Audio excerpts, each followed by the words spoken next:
Hello, everybody. It's Kyle. You're watching The Competitive Mindset. This is episode 4. Big, exciting episode. Holiday theme. I have a thing. And, of course, we have Robert Boyajian. You have a sweater. Robbie, how you doing? Yes.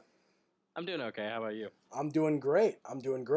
So, first thing I'm going to address, if everyone looks on the left here, we have a giant list of things that Robbie has done in his life.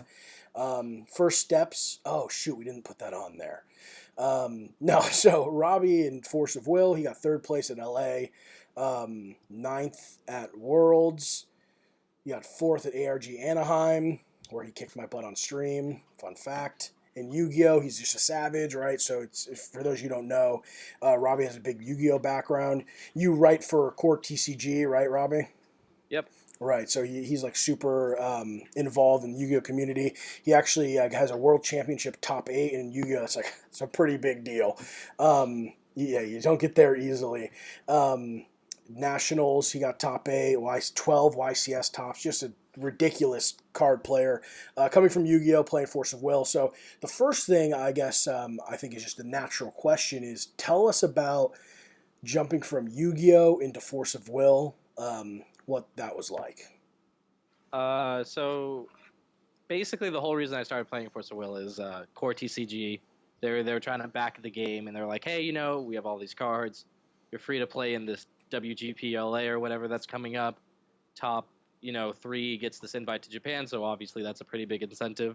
Right. And so they basically just sent me. I asked my friends who played, found some deck lists I liked, sent asked for cards. I play other games too besides Yu-Gi-Oh. Like I played a lot of Magic before in Hearthstone, so like Force Will is in this weird place where it's like somewhere between Hearthstone Magic and all these other game flavors. So it wasn't that hard to pick up, but like Right.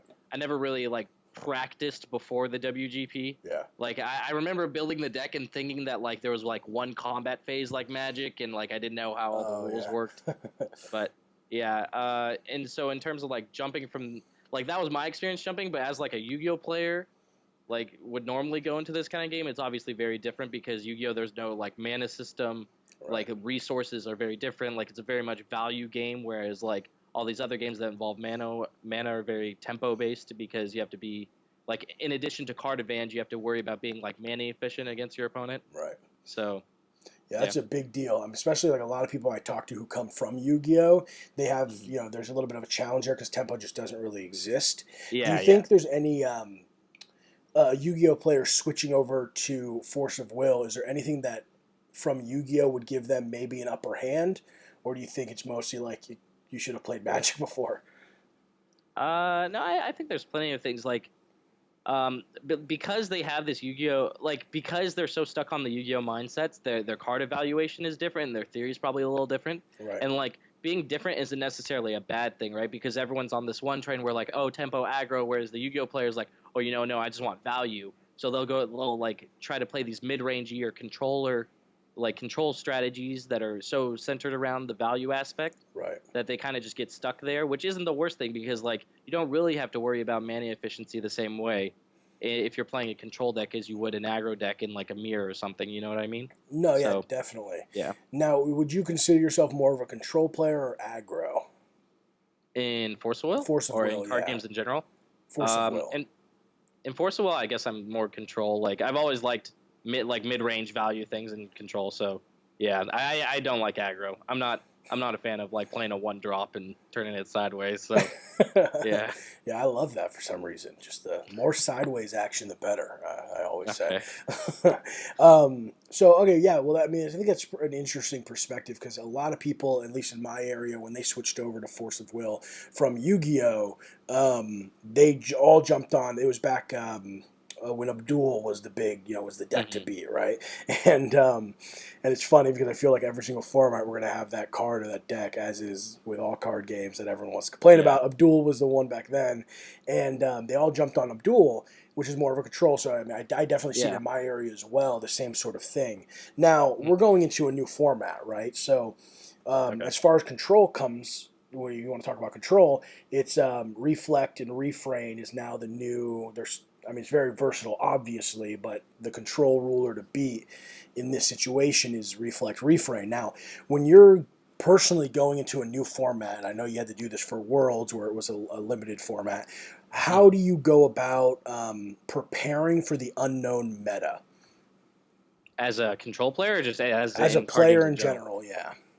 Okay, so I mean, preparing for an unknown meta, I remember because I talked to Brian a lot about this because we kind of worked together for Worlds. But Right. like, I guess when you're trying to prepare for an unknown metagame that you know nothing about, the most important thing I like to do with my decks, right, is building something that like asks more questions than it tries to answer, if that makes sense. Like you want something that's more proactive because you Right. want to be trying to win the game rather than like stopping your opponent from winning, if that makes sense. Yeah. So like usually like control isn't exactly where you want to be unless you have this insane win condition and you know you have this advantage against anything, because like when you build a control deck, for example, you want these specific answers to what's going on in the format, but when you don't know what's going on, then yeah, but usually metagames aren't that wide open, you know. I mean, you can kind of look at what's going on and predict what's going to happen, so you know even then, so you could build a control deck, but... Right. Oh, your mic cut out, Robbie. It looks like you're saying great stuff, though. Yeah, the audio completely went out. Did it go out for you? Yeah, but you can just rewind a little bit, no big deal. Okay, where did it stop? Oh boy, that's tough. I was not listening at all, Robbie. No. I can just start the whole question over if you remember what the question was. No, it's fine. We just hop back a little bit because I do remember where you're at. So you're talking about how when you're building control, right, you want the right answers for the right thing. But when you first start into a meta, like even though you can kind of look back and see the meta as a whole, it's like not that mysterious. It's still easier to take a very proactive strategy in the beginning. Yeah. It's much easier to build an aggressive deck in the beginning of a format than it is a control deck. Like right. Definitely, because control decks you need these fine-tuned answers, whereas like an aggro deck you're just trying to be down. Right. So you're trying to turn sideways. Yeah. Definitely. So now, as far I want to talk to you especially about card analysis. So one thing that I know Brian and I talked a lot about, and Brian, I think, brought it up to you when we were at Anaheim, was Vlad, right? Because you were running a 20-stone Vlad deck. A lot of people watched the video, so I'm sure if you're watching this, you probably saw that. If you haven't, it's on the thing. It's great. Go find it. So you were running a 20-stone Vlad deck, and what was interesting was, so Brian and I talk, and we call it the Vlad effect, which is having the wrong answer for the situation that you have, which hurts the matchup. I mean, your higher probability of losing to variance. I want to hear your perspective on Vlad in any meta with that kind of what we call a problem. Maybe you don't look at it that way. So like the problem where you don't have the correct answer for the situation? Right. So why did you feel Vlad was the right deck to bring when that's considered a pretty glaring problem with like a resonator-less Vlad? Yeah. Okay. So like the big thing, I tried like a lot of different Vlad lists when I didn't really like play test a bunch. I basically just entered like three tournaments, including the ARG. There was like the only Force Will local I've ever played in. I played this Vlad deck. Channel Fireball held a 1K, and I played this Vlad deck, and then the ARG, right? Right. And the first time I tried it, like I initially built it with, you know, there was a lot less 4-ofs, and it was a lot of, okay, you know, I don't know what a lot of people are playing, so I'm going to have all these different kind of answers, so kind of like that.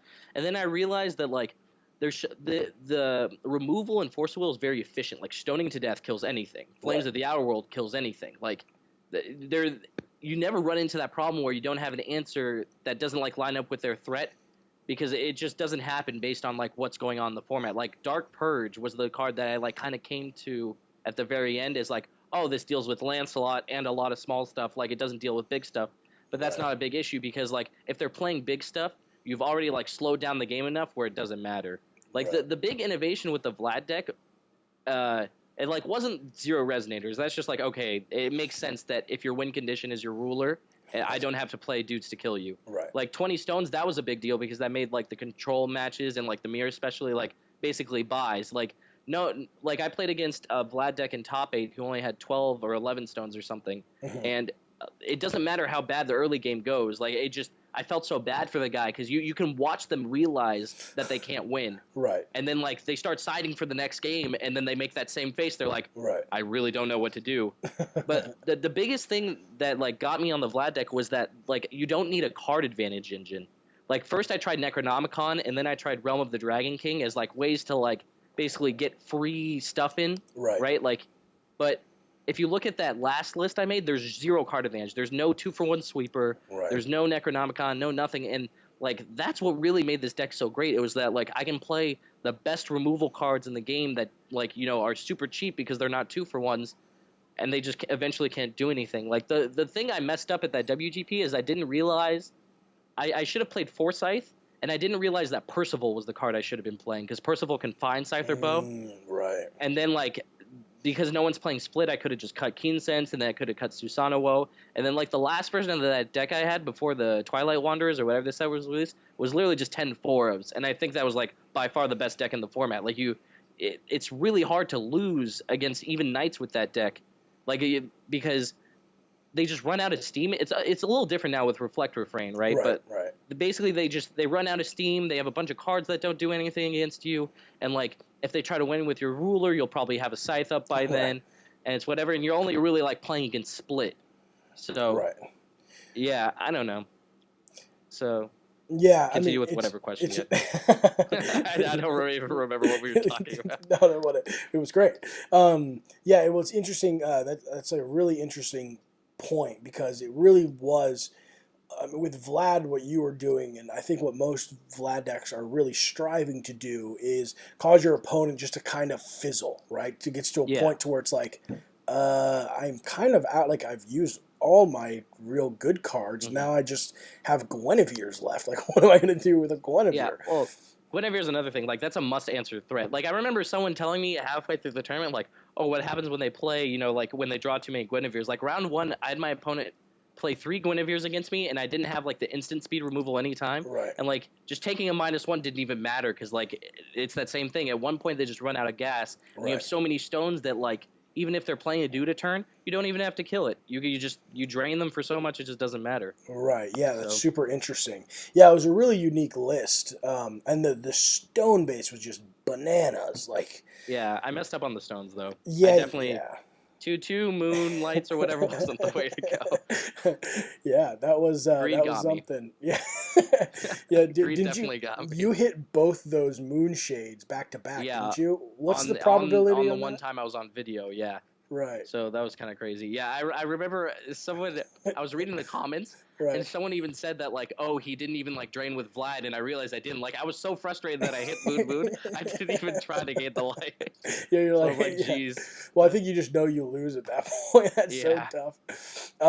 Yeah, no, it's super interesting. I kind of want to pivot a little bit here, since we're talking about Anaheim and all that. I think it would be doing a disservice to everybody not to talk to you about just competitive play in general. I just want to talk to you about mistakes. Like, what would you consider the big mistakes, people who want to actually be competitive in any card game, that they run into that could kind of hinder them being able to actually perform well?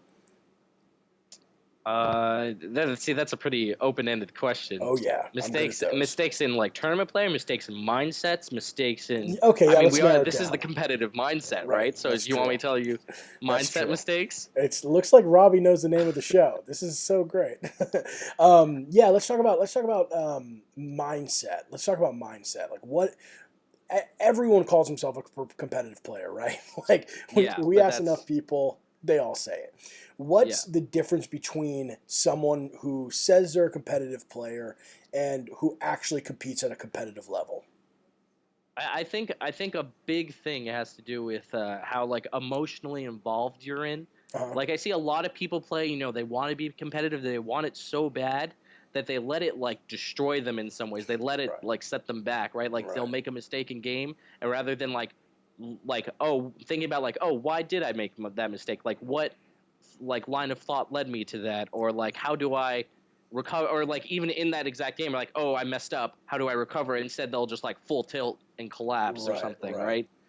Like, there's tons of stuff like that. Or, like, a lot of people think they're much better than they should be thinking they're. Like, regardless of all my tops in Yu-Gi-Oh or all this, or like how good I am in other card games, I sit down and force a will. There's a good chance my opponent is just way better than I am because Right. I have no idea what's going on half the time. So Right. like I approach every game like I have to like you sit down and you kind of have to like gauge what's going on the whole time. So, but more so that like by thinking you're better than you are, you actually just like limit yourself because oh, I think I'm this good. Oh, I don't need to practice, for example, right? Like Right. mechanics in card games are something that are like very overlooked Hmm. because like I think my mechanics, for example, in Force of Will are much weaker than like much of my other aspects in this game, right? Just because Right. I haven't gone like sat down and played enough. Like I don't know all these card interactions, or I don't know like when this situation comes up, I don't actually know what I'm supposed to do, so I'll have to sit there and think about it for a minute, and like things like that. Um, but see the question's so open. What do I think stops people from being competitive? I can give you like the things that I think would help them. Yeah, let's Like do that. yeah, so like big thing, don't think you're better than you are. Like even if you are like a 7 out of 10, right? Like Mhm. there's no reason to like stay at that. Like you sit down, just play your games, do whatever. Like a lot of the time, I see people have like elitism, and that limits them so much. Um, finding a good group of people or a good place to play is a big deal too. Like for Force Wall, I got lucky because I was already into all these other card games, and then like the awesome guys at Core were like, oh, we've been playing. So I had a few people just talking back and forth Right. with, like being able to, talk back and forth and, understand all these things going on.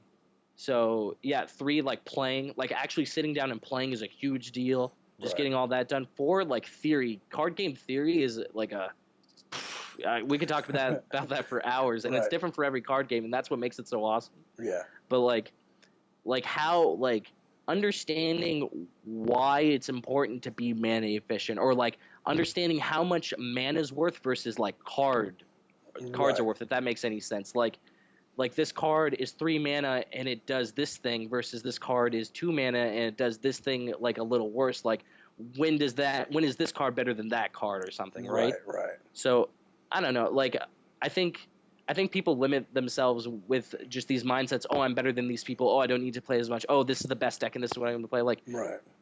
I don't know. There's just so many ways to answer that question that it's Right. hard to answer. Right.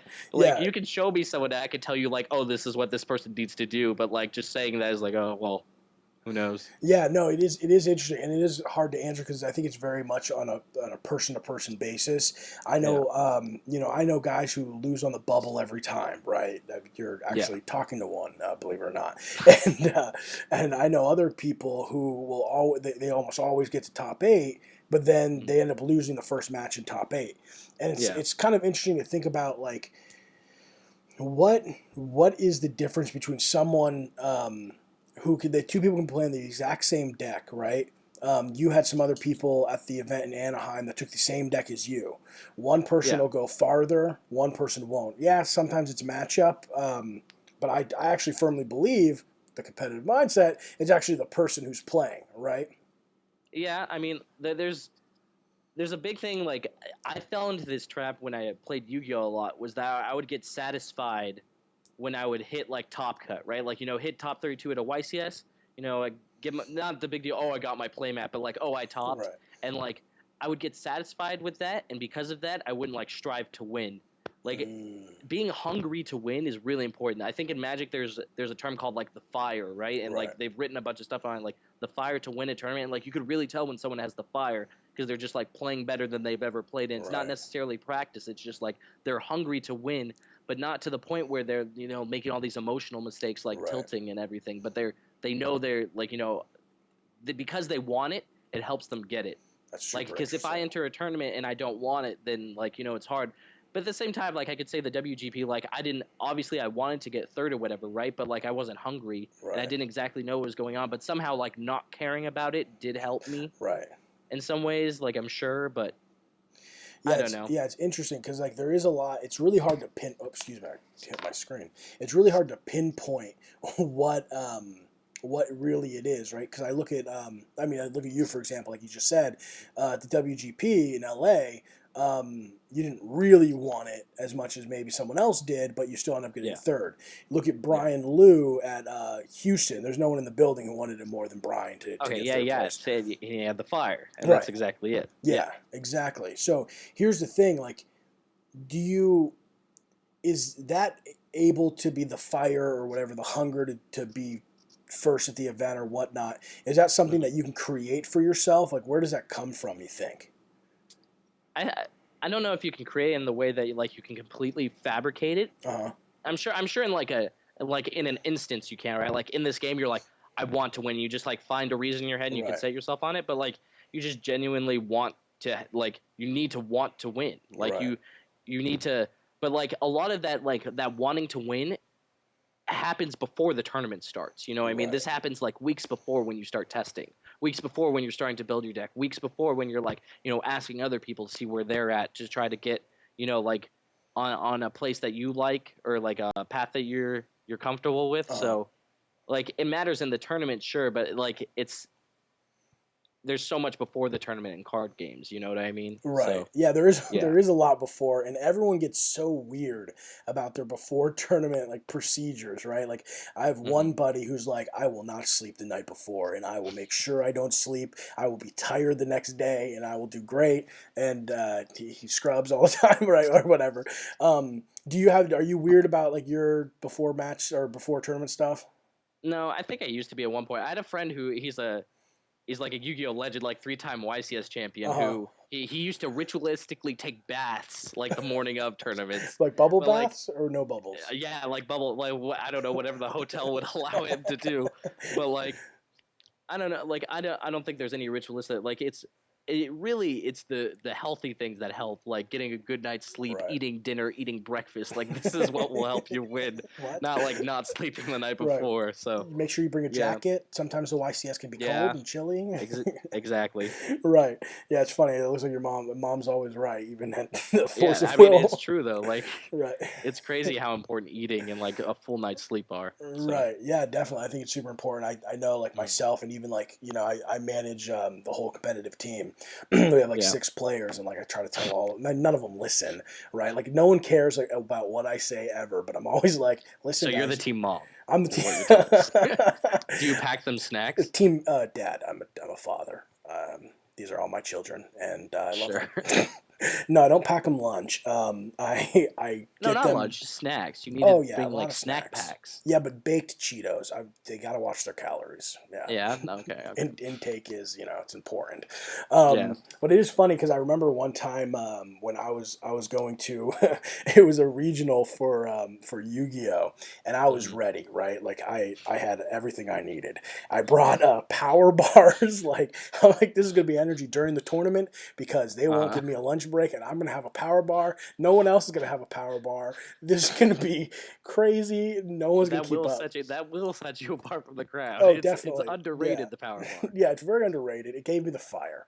You know, I'm in the match and I'm getting a power bar after this match with this performance. So I have a power bar, right? I even brought waters. I had like 6 waters in my backpack. It's the heaviest backpack. I'm like sweating bringing this thing in the building, and then that's counterproductive because now you're tired. Right now I'm sleepy, so I have to crack a Red Bull. I brought 2 Red Bulls and 2 5-hour energy. I don't know how long I thought the event was going on for, but in my mind, like I had to make sure everything was dialed. I slept the night before.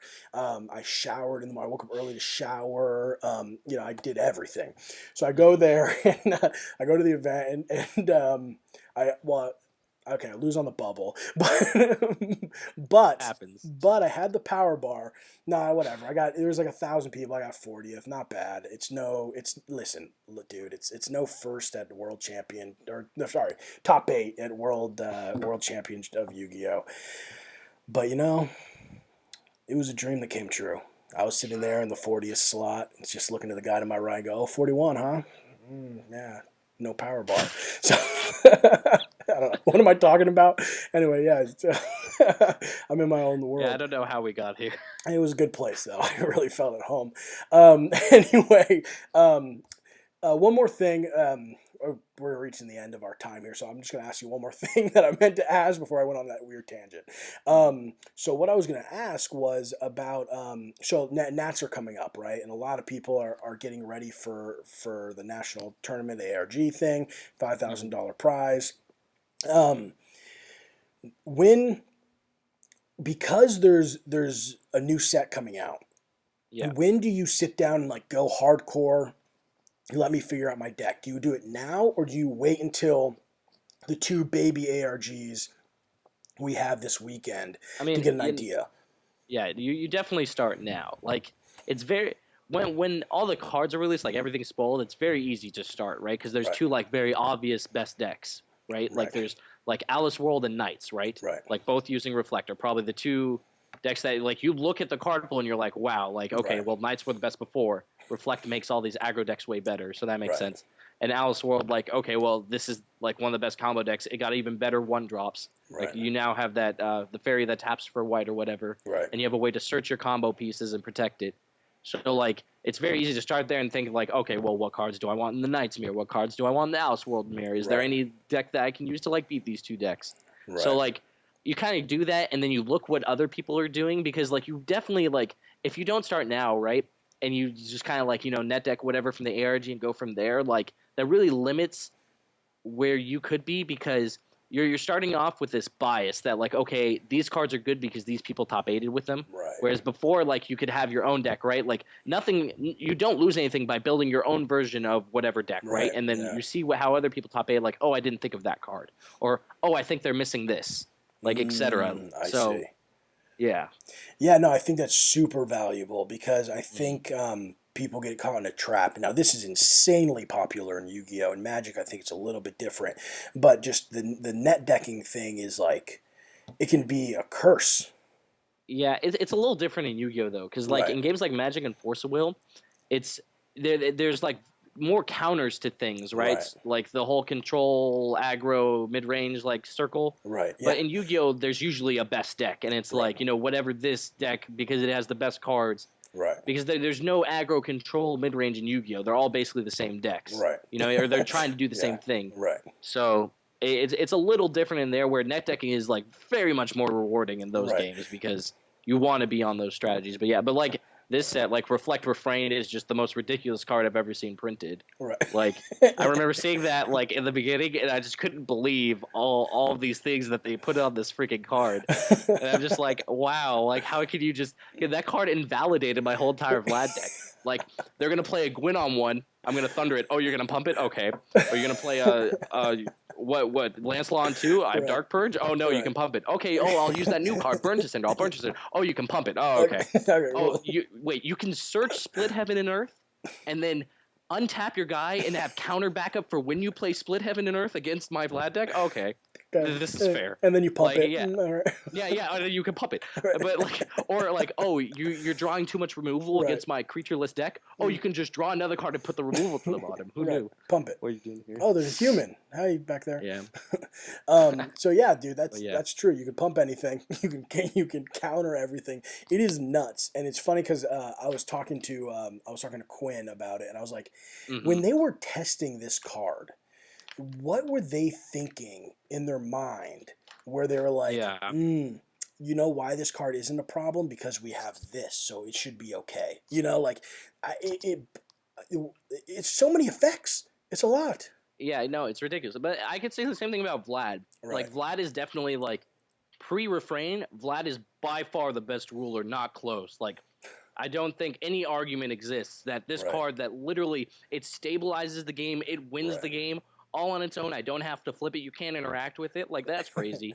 So probably the same guy who came up with Vlad came up with Reflect Refrain. Yeah, they all got hammered on Sake, and they were like, "We're definitely gonna do something crazy this set." I mean, yeah, the card's super powerful, and like it's really annoying. I don't know if people have actually played with it enough to realize like how bad it feels when they have orbs and you don't, for example, or like oh my god, this. I don't even want to like begin talking about it. Yeah, it gives me anxiety because like because it was like like look at Brian Liu, for example. Like his MO is like I'll solve the meta, and then I'm gonna come out and I'll just break the format. Like his Granny Bahamut deck was better than Baja Blast, right? That's why he won the event. It was it was Sure. like a hard counter to Baja Blast.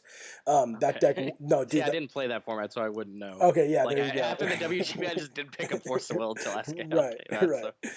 Yeah, because you already had your Worlds invite, so that makes sense. But beat like, him out, didn't need to worry right, about it. yeah, exactly. You played him too. What's so Yeah. crazy? This is actually funny, and I think this is a good way to end the show on like a little nostalgia.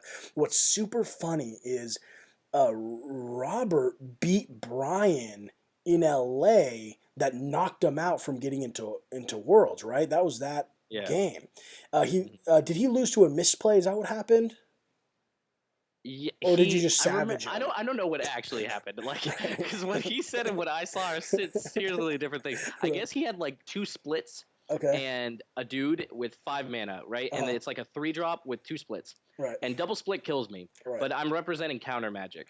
So he Okay. basically like plays a dude, and then I like flash in a Feath Sing or something, and then he like splits me once. I don't know what happens, but basically then I beat him with like multiple Zeeks to kill him before he can take another turn. But like if he would have just jammed both splits, I would have lost. Oh, but crazy. He tried to like play around counter stuff, right? And like so whether or not it was a misplay, yeah, it's like one of those things where you can sit there and argue about for how long, like, oh, how many counters does he have left? Like, what's your odds of actually winning if you don't double split? Right. Like, I don't know. Yeah. If you're playing, I couldn't believe that the Bahamut guy didn't just jam double split though. Like that's what was crazy to me. Because it seems like you're just gonna jam double split, but he didn't. But I mean, it could have been the correct line. Like I'm not saying it's not. So. Yeah, he thinks it was pretty adamantly. He's pretty adamant about everything he does. Every single thing that guy does, he's adamant about. But that is super funny because I'll tell you, after he lost that match, like, because that's when we picked him up as a player. It was right after that event. I don't know why I picked a loser, but which is like super brutal to say. But after that, like that, we want to talk about fire, dude. Like that kid was nonstop, and like, I mean, look at Houston, dude. Like, I've never seen him. He was like flicking people's cards back at him like a rude guy. And like Brian's pretty nice, like in person, like in conversation, he can be a little abrasive. But he was like flicking people's cards, like he was like playing like crazy mind games, and it was cool to see. I mean, it was cool to see. Sometimes that's what you need, right? Yeah, the fire can be a good and a bad thing. Like the fire can burn you out in some ways, and like other ways you can harness it to win whatever you want. Houston, yeah. All right, well, awesome, Robbie. Appreciate the time. It was cool talking to you, getting insight. I'm sure people are gonna love watching this. This has been a good stuff. This is good stuff. I have a Christmas tree behind me. Robert, I mean, if people play Yu-Gi-Oh, they can see your stuff all over Core TCG, right? You write a lot. Do you write a lot still for them? Can you repeat what you just said? Because my headphones went out. Oh, okay. I was saying, do you still write a lot of stuff for Core TCG? Yeah, I write a lot of stuff. I haven't written a Force Will article in some time, but I'm trying to do that more. But I don't know. But yeah, you should read my stuff on Core, regardless of whether you like Yu-Gi-Oh or not. Right. But we got singles. I'm pretty sure Core is like one of the number ones in like Force Will prices, so that's good. Yeah, no, it is. It's solid. Like I actually buy a ton of stuff from Core TCG. Yeah. I don't know. I got to hit them up and thank them for all the wonderful. Gotta get those monochrome reflect refrains, man. Oh, dude, come on. No, they're uber rare. Robbie, can you please support the name that the company has given the card? Bad. Uber rare. Dude, it's so funny. We were joking. Okay, I swear this is the last thing. All right, so we were joking when we were driving back from Anaheim, where I was talking. I was like, listen, what they need to do to fix the like pulls and like how the sets work and stuff is they need a new rarity because there's no market for foils, right? Because you have foils stamped. Like I'll just get stamped, that's fine. Yeah.